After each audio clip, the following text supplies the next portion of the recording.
Hello दोस्तों, स्वागत है आप सभी के एक नई वीडियो में। आज जो हम पढ़ने जा रहे हैं वो हम ड्रग्स के बारे में पढ़ने जा रहे हैं।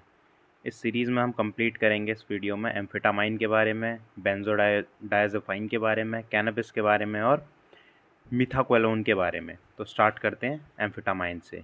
तो लास्ट तक वीडियो को ज़रूर देखिएगा।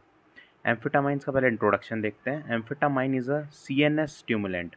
तो ये क्या करता है, जो हमारा सेंट्रल नर्वस सिस्टम है उसे स्टिमुलेट करता है, मतलब उसे हाइपर एक्टिव बताता है और उसकी एक्टिविटी को इंक्रीज़ करता है। That is used in the treatment of narcolepsy, attention deficiency hyper activity disorder and obesity. ये किस किस के ट्रीटमेंट में यूज़ करता है? नार्कोलेप्सी। नार्कोलेप्सी होता है हमारा स्लीपिंग डिसऑर्डर, और attention deficit hyper activity disorder, जिसे हम ADHD भी कहते हैं, ये होता है एक मेंटल डिसऑर्डर होता है जो चिल्ड्रन में अफेक्ट करता है। और इसमें क्या होता है कि जो चाइल्ड होता है वो अच्छे से एक जगह पे फोकस नहीं कर पा सकता। और ओबेसिटी आप जानते हैं, मोटापा। Historically it has been use to treat the nasal congestion and depression. जो पुराने टाइम में, हिस्ट्री के टाइम पे क्या होता था, ये ट्रीट किया जाता है नेजल कंजेशन, मतलब स्टफी नोज, जो नाक बंद हो जाती है उसे ट्रीट करने के लिए, और डिप्रेशन को ट्रीट करने के लिए एम्फेटामाइन यूज़ किया जाता था। Amphetamine is also use as an athletic performer enhancer. तो ये क्या करा जाता है, इसलिए भी यूज़ किया जाता है एथलेटिक की परफॉर्मेंस को बढ़ाने के लिए। तो इसलिए आजकल क्या होता है, जो हमारे एथलीट्स होते हैं उनका डोपामाइन टेस्ट होता है, इसकी वजह से चेक हो जाता है कि उसने कोई ड्रग तो नहीं लिया अपनी परफॉर्मेंस को बढ़ाने के लिए। अब हम रूट्स देखते हैं कौन कौन से रूट से लिया जा सकता है। फर्स्ट है ओरल, ओरल फॉर्म में माउथ से। इंट्रावीनस, वेन्स में लिया जा रहा है, या फिर इंट्रामस्कुलर, मसल में लिया जा रहा है। यूजेस किस लिए है? वही ADHD, attention deficit hyper activity disorder, slip disorder जिसे हम नार्कोलेप्सी कहते हैं, ओबेसिटी और एनहेंसिंग परफॉर्मेंस के लिए। ओवरडोज में, अब ओवरडोज में क्या क्या इफेक्ट पड़ेगा? Overdose of amphetamine affect the cardiovascular system को अफेक्ट करेगा, सेंट्रल नर्वस सिस्टम को अफेक्ट करेगा, मस्कुलोस्केलेटल सिस्टम को, रेस्पिरेटरी और यूरिनरी सिस्टम को अफेक्ट करेगा। नेक्स्ट है benzodiazepine. Benzodiazepine also called benzos is a class of depressant drug. तो ये कौन सी क्लास है? ये क्लास है हमारी डिप्रेसेंट ड्रग की। ये क्या कर देती है, हमारे जो CNS होता है उसके एक्टिविटी को लो कर देती है। Core chemical structure is a fusion of benzene ring and a diazepine ring. तो ये क्या होता है, फ्यूजन होता है हमारा बेंजीन रिंग का और डाइजिपाइन रिंग का। Benzodiazepine were the most prescribed medicine globally. तो ये क्या होता है, डॉक्टर्स द्वारा जो प्रिस्क्रिप्शन दी जाती है उसमें मोस्ट प्रिस्क्राइब्ड ड्रग है हमारा benzodiazepine. Benzodiazepine are depressant that enhance the effect of neurotransmitter gamma amino butyric acid. तो ये क्या करती है, एनहेंस कर देती है एक्टिविटी, हमारे जो गाबा रिसेप्टर्स होते हैं उनकी एक्टिविटी को एनहेंस कर देती है। नेक्स्ट है मेडिकल यूसेस। कौन कौन से मेडिकल यूसेस होते हैं? Generalize anxiety disorder. तो जो हमारी एंजाइटी होती है, इसलिए इसे भी कहा जाता है, एंटी एंजाइटी ड्रग कहा जाता है। इफेक्टिवनेस इन सीजर्स, जो सीजर्स आते हैं उसमें इफेक्टिव होता है। Commonly use for alcohol detoxification, alcohol को बॉडी से हटाने के लिए, डिटॉक्स करने के लिए बेंजोडाइज़ेपाइन का यूज़ किया जाता है। मैनेजिंग इन ब्रीथलेसनेस, सांस जो कम होती है उसमें भी हेल्प करता है ये।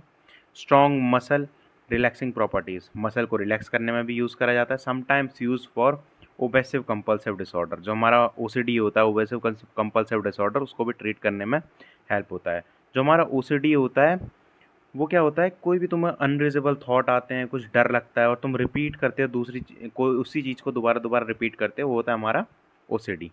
नेक्स्ट जो हम बात करेंगे वो कैनबिस के बारे में करेंगे। कैनबिस को और का कहा जाता है, मैरिजुआना कहा जाता है और वीड कहा जाता है, हिंदी में जिसे भांग कहते हैं। ये ऑब्टेन होती है हमारी कैनबिस प्लांट से। Native to central and south Asia. तो कहाँ कहाँ पाया जाता है? सेंट्रल और साउथ एशिया में पाया जाता है।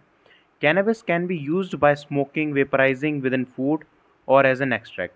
कैनबिस जो होता है वो स्मोकिंग के थ्रू, वेपराइजेशन के थ्रू, किसी फूड में डाल के, फिर उसका एक्सट्रैक्ट बना के हम उसे कंज्यूम करते हैं।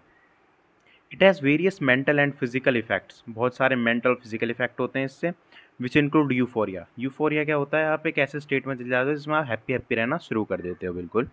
Altered state of mind, mind hyper active हो जाता है। डिफ़िकल्टी इन कंसंट्रेशन, आप किसी एक पर्टिकुलर चीज़ में कंसंट्रेट नहीं कर पाओगे। बॉडी पूरी रिलैक्स रहेगी और आपकी भूख जो है वो इंक्रीज़ हो जाएगी।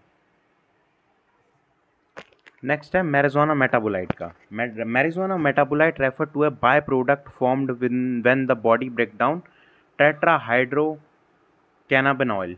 तो क्या होता है, मैरिजुआना मेटाबोलाइट्स क्या होते हैं, जब इसका बाय प्रोडक्ट बनता है मैरिजुआना का, तो इसमें टेट्राहाइड्रो कैनाबोल जो है वो टूटता है। ये क्या होता है, साइको एक्टिव ड्रग्स होती है जो मैरिजुआना में मिलती है। When the THC enter the body it is metabolised by the liver into several metabolites. जब THC एंटर होता है हमारी बॉडी में तो ये टूटता है लिवर में और सेवरल मेटाबोलाइट्स बनाता है, जिसमें हमारे एग्जाम्पल क्या क्या है, 11 हाइड्रोक्सी THC। ये क्या होता है, पोटेंट और एक्टिव मेटाबोलाइट होता है जो सिमिलर इफेक्ट प्रोड्यूस करता है THC की तरह। और सेकंड है 11 नॉर 9 कार्बोक्सी THC। ये क्या होता है, नॉन एक्टिव मेटाबोलाइट होता है जो डिटेक्ट होता है किस चीज़ में, ड्रग टेस्ट जो हम करवाते हैं उसमें ये पता चलता है कि इसने मैरिजुआना लिया है या फिर नहीं लिया है। नेक्स्ट जो हमारी क्लास है ड्रग की, जो हमारा एग्जाम्पल है वो हम करेंगे methaqualone. Methaqualone is an high hypnotic sedative drug. ये क्या है, हिप्नोटिक, हिप्नोटिक मतलब स्लिप, सेडेटिव मतलब आपके जो भी है सिस्टम है उसे स्लो डाउन कर देती है। तो क्या होती है, आपको स्लीपीनेस लगने लगती है, आपका फंक्शन जो होता है बॉडी का बहुत ज़्यादा स्लो हो जाता है मिथाक्विलिनोल कंज्यूम करने के बाद।